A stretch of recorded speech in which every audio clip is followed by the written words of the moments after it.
السلام علیکم دوستو، میرا نام ہے اسامہ رشید اور آپ لوگ دیکھ رہے ہیں یوٹیوب چینل انفوٹیک ہب۔ اگر ایک مسلمان اور دین اسلام کے سب سے بڑے دشمن کی بات کریں تو وہ اور کوئی نہیں، شیطان یعنی ابلیس ہے،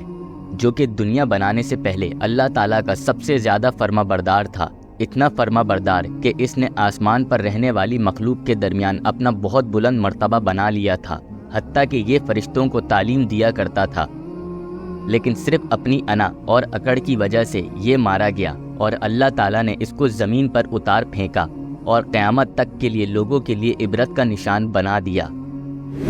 جب یہ ابلیس کو اللہ تعالیٰ نے مردود کر دیا اور زمین پر پھینک دیا، تب اس نے اللہ کو للکارا اور کہا کہ میں قیامت تک تیرے بندوں کو بہکاتا رہوں گا، جس پر اللہ تعالیٰ نے اس سے کہا کہ تو صرف ان کو بہکا سکے گا جو مجھے نہیں مانتے ہوں گے، جبکہ میرے ماننے والوں کو تو کبھی نہیں بہکا سکے گا۔ جس پر شیطان نے اپنی عمر لمبی کرنے کی خواہش اللہ سے ظاہر کری، جس پر اللہ تعالیٰ نے قیامت تک کے لیے ابلیس کی عمر دراز کر دی اور اس کو لوگوں کو بہکانے کا موقع دے دیا۔ جس دن حضرت آدم علیہ السلام کو دنیا میں اللہ نے اپنا خلیفہ بنا کر بھیجا، تب سے لے کر اب تک ابلیس لوگوں کو گمراہ کرنے کے لیے الگ الگ طرح کے ہٹ کندے استعمال کرتا رہتا ہے۔ جیسا کہ ہم سب دیکھ سکتے ہیں کہ دنیا بھر میں گناہ کا اس طرح عام ہو جانا، یہ سب ابلیس کی ہی چال ہے۔ لیکن قرآن میں اللہ تعالیٰ ہر جگہ فرماتا ہے کہ تم توبہ کرو، ہم قبول کریں گے۔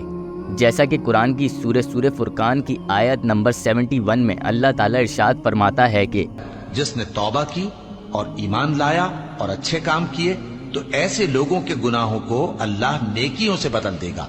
اور اللہ تو بخشنے والا ہے، مہربان ہے۔ اور جو توبہ کرتا اور عمل نیک کرتا ہے تو بے شک وہ اللہ کی طرف رجوع کرتا ہے۔ اب جب اللہ تعالیٰ اتنا غفور اور رحیم ہے اور ہر کسی کے گناہ معاف کرنے کو تیار ہے، تو پھر ابلیس توبہ کیوں نہیں کر لیتا؟ اور کیا آخر ابلیس اگر توبہ کرے تو کیا اللہ تعالیٰ اس کی توبہ قبول کر لے گا؟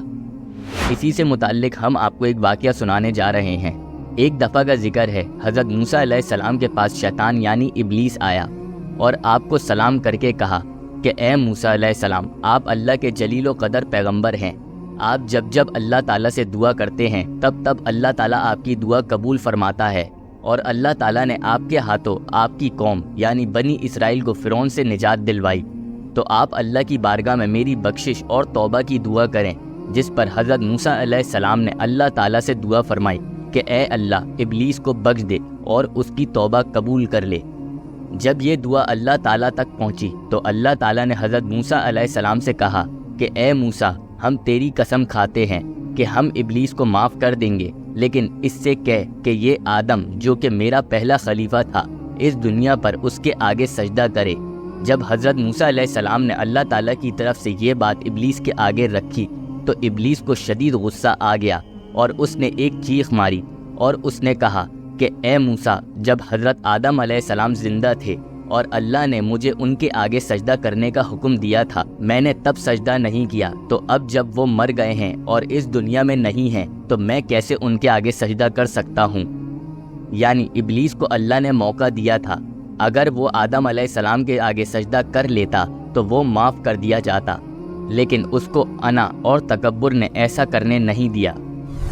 جو آیت سورہ فرقان کی ہم نے پیش کری تھی اس میں یہی تھا کہ جو توبہ کرے گا اور اچھے کام کرے گا تو ہم اس کی توبہ قبول کر لیں گے۔ یعنی اللہ نے جو اچھا کام کرنے کا موقع ابلیس کو دیا تھا وہ اس نے گوا دیا۔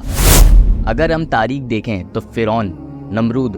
شداد، ابو جہل، ابو لہب، یہ سب کی قسمت میں ہدایت کیوں نہیں تھی؟ اس کی وجہ یہی رہی ہے کہ ان کے اندر بھی وہی صفت تھی جو کہ ابلیس کے اندر تھی، یعنی غرور اور تکبر، اور اسی وجہ سے یہ تمام لوگ دردناک موت مرے۔ اس سے یہ نتیجہ نکلتا ہے کہ آج بھی اگر کوئی شخص اپنے اندر انا، تکبر، غرور رکھتا ہے تو وہ کبھی بھی ہدایت نہیں پا سکے گا۔ ہدایت صرف وہی پائے گا جس میں عاجزی ہوگی، کیونکہ غرور، تکبر، گھمنڈ یہ صرف اللہ کے لیے ہیں، کیونکہ اللہ اس دنیا کا بادشاہ ہے، سب اس نے ہی بنایا ہے، اور اللہ کا حکم جب آ جاتا ہے تو بغیر سوچے سمجھے اس کو پورا کرنا لازم ہو جاتا ہے، کیونکہ اسلام کا مطلب ہی یہی ہے کہ سبمیشن ٹو گاڈ، یعنی اپنی ول اللہ کے آگے قربان کر دینا۔ اگر کوئی اللہ کا حکم آ گیا تو اس کے بغیر سوچے سمجھے پورا کرنا لازم ہو جاتا ہے، بھلے اس پر فائدہ ہو یا نقصان۔ امید کرتا ہوں جن لوگوں کے ذہن میں یہ خیال آتا ہوگا کہ آخر ابلیس توبہ کیوں نہیں کر لیتا اور کیوں اللہ کا دشمن بنا ہوا ہے، تو ان لوگوں کی ابلیس کی توبہ سے متعلق غلط فہمی دور ہو گئی ہوگی۔ ہم امید کرتے ہیں کہ آپ لوگوں کو ہماری اس ویڈیو سے کچھ نیا جاننے ضرور ملا ہوگا۔ اگر آپ لوگوں کو ہماری یہ ویڈیو پسند آئی ہو تو لازمی ہمارے چینل کو سبسکرائب کر دیں۔ ابھی کے لیے ہمیں دیں اجازت، اپنا بہت سارا خیال رکھیے گا۔ اللہ حافظ۔